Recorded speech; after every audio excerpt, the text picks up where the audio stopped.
We are doing this little training video with Toby because we want to show you how he is in a very exciting type of environment. He's so perfect going to places that we practice at, like different stores, things like that. I haven't practiced down here. This is downtown Burbank. It's very busy here. There's a lot going on. And I wanted to show you how he is when we go to a new place that he hasn't practiced at, and also how he is in general, how calm you can keep him while using the training, by using the training in a situation where there's a lot going on. So we're going to go down here. Come. First thing I do, good, is I practice calling him to come away from every person. Even though he's just super friendly, he tends to get very overstimulated and likes to jump on people, and I'm sure that sometimes that's something that you don't want him to do. And somebody carrying a bag or something like that, come. Also, good, also, if you do this a lot, he will continue to pull less and less, because when I first got him into this training program, he was a big puller, and now you see that there's sort of a zone that starts to become developed when you practice the recall a lot. Come! And you always call him before he starts to pull. So you've seen, I think I've called him back to me 3 times so far. You've seen, I don't let him go to the end of the leash and start that. I plug in the training before he does that because we want that to take over. We don't want him to practice his same old stuff again. Before he gets to the point where he's doing it, we want to plug in the appropriate response to this situation, which is to not go to the end of the leash. And you see how it's working? Even though we're walking up to a really busy, exciting place here, and let's say that you're not going to use the recall, your leash handling etiquette is just that you tap and release, tap and release, tap and release, tap and release, and that will stop him from pulling. This will make the pulling come back. Choking up, doing this will make it all come back, because a tight leash creates stress and tension in the dog. So we're never restraining him, and we're either plugging in a command or we're using the leash properly to slow him down. See? And also, I've been doing little leash walking exercises with him a lot. You're gonna have to follow me with this. Okay, just any random sidewalk. I'll do left circle, sit, you look up at me, get rewarded. I'll do okay. Yes. I do left circle, sit, good. I might do 6 or 8 in a row sometimes. Okay. And you see that when you do this, he starts to kind of get in the zone, so to speak, and he calms down. Sit. Good. So we're putting him in an appropriate state of mind here by having him work for us in these situations. And you can always finish off with like a little sit stay. We're about to come to the busy area, and we'll show you what he can do when there's a lot of distractions. Good. And of course there's a lot of distractions at your house. There are other dogs, there might be cats, there are people.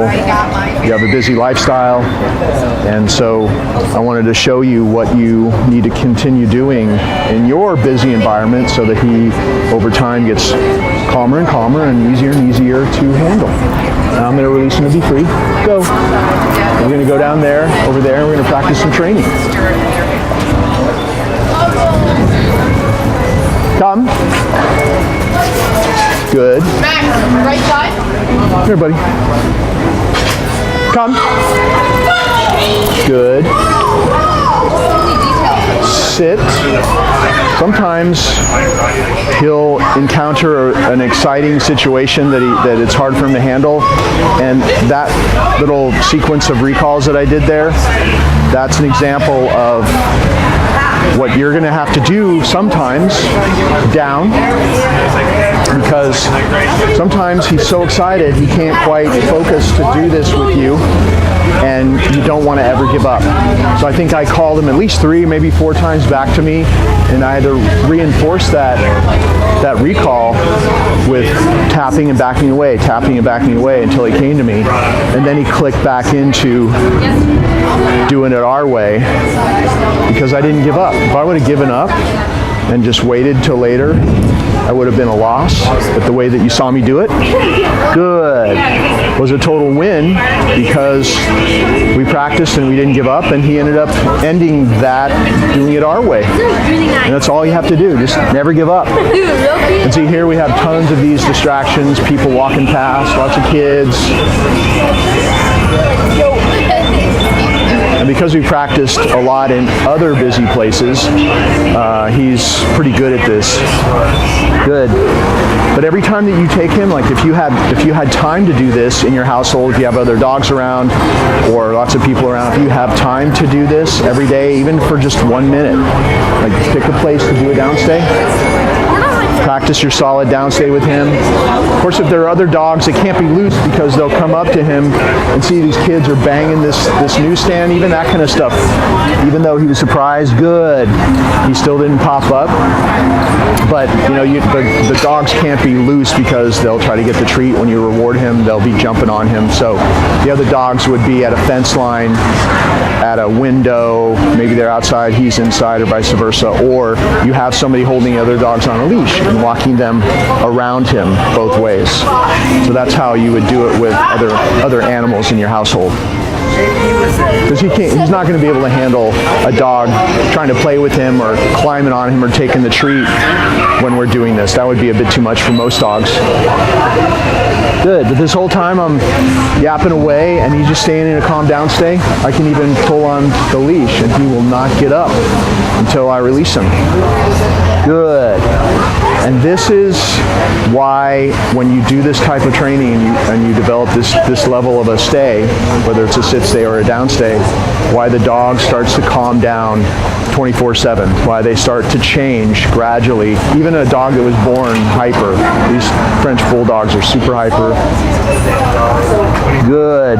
And I noticed that children were his biggest, I noticed that children were his biggest distraction. And so we started practicing in a lot of places where there are kids, and you see what we're dealing with right here.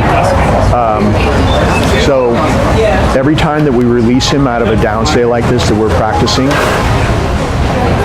every time we do this and we release him on a success, good. Every time we do that, he gets a little bit calmer. Because we really want the training, we want the byproduct of the training to be that it stabilizes the dog. And over time, they're not as hyper and crazy as they used to be. They respond better in the stressful situations. And it's all because of the work that you do with him. Okay, sit. And go. Yeah.